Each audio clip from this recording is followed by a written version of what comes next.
அட ஆடியா.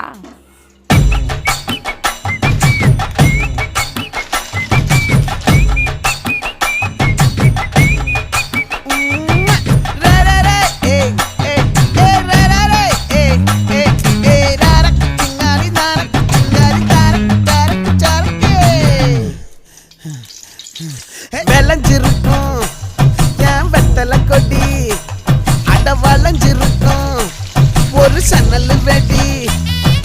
தோட்டா ஒரு கண்ணால தொலைஞ்ச ஒரு பொண்ணால வாக்கா இந்த வம்பால வல விரிச்சிட வந்தாளே.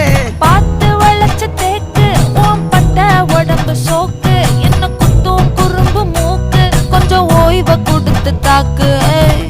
என்னடி சித்திரமே இங்க நீ பத்திரமே, சொல்லுடி கட்டளை எத்தனை நான் செய்வேன்.